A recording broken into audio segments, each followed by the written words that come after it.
There are reports today the United States and Russia have drafted a plan to end the war. The White House press secretary was asked about this at today's briefing. She says Trump and his top officials are working with Russia and Ukraine to reach an agreement. They have been engaged with both sides, and these talks are continuing. As always, I'm not going to litigate the details of this plan as it's ongoing and it's in flux, but the president supports this plan. It's a good plan for both Russia and Ukraine, and we believe that it should be acceptable to both sides, and we're working very hard to get it done.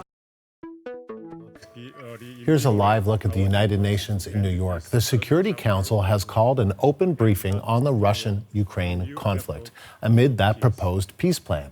The Council will also be discussing the rising casualties following days of deadly Russian attacks on civilian areas. The CBC's Chris Reyes joins us from New York. So, Chris, what have we heard so far at this meeting? Hey, good afternoon, Andrew. So some background on this meeting. It's been 2 months since the last briefing at the Security Council on the situation in Ukraine. The last one was in September, and that happened when President Zelensky was here at the United Nations, along with all of the world leaders that gather here yearly, and he was pleading for support to end the war. He met with President Trump, Prime Minister Mark Carney at the time. But last month, in October, Russia was the president of the Security Council, and notably, no briefings were held then. And this meeting today was called by several members of the council, including the UK, France, and Korea, to raise alarm over the intensifying Russian attacks on Ukraine in the last 2 months.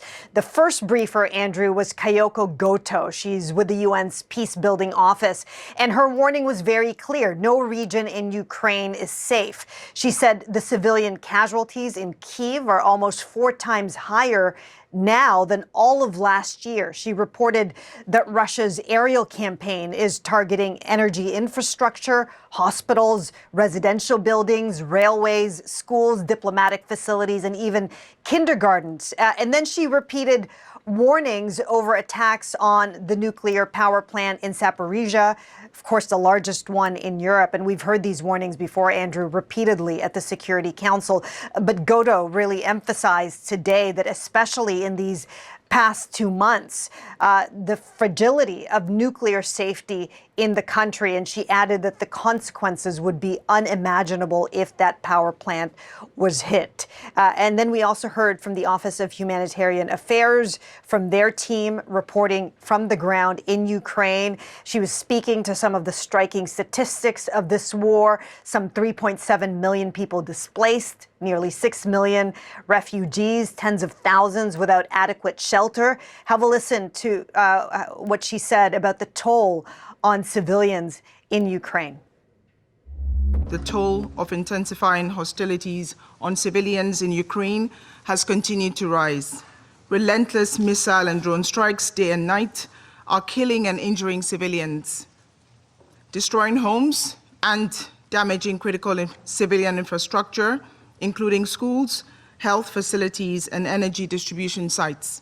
For many, each air raid siren is a reminder that nowhere is truly safe. And the repeated calls at this meeting, Andrew, is pretty simple. A ceasefire, an end to the war. We've heard this before, but again, I mean, it is not within the powers of the Security Council to stop this war. And just remember, they've repeatedly tried to pass resolutions to condemn this war, and they've been hampered by the fact that Russia is a permanent member of the Council with veto powers.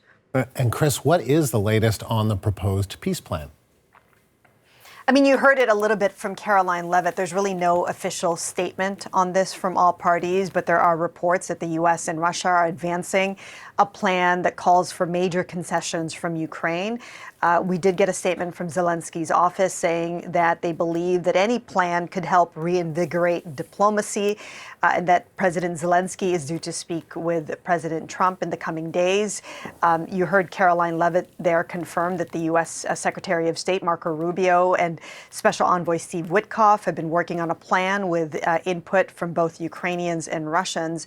But again, right now, we don't have a lot of details on this particular plan. So, I mean, I'm looking at the meeting right now, and the ambassador from Russia is speaking. We'll hear from Russia, Ukraine, the U.S. at the Security Council meeting, and we'll wait to hear what they'll say on the record about this particular plan. But again, I think the purpose of this meeting is just meant to add to the urgency of the situation by putting on the record once again what humanitarians are seeing firsthand on the ground with the most current information available. And that is the live look that we were just showing inside at that United Nations Security Council meeting. Chris, thank you. The CBC's Chris Reyes in New York.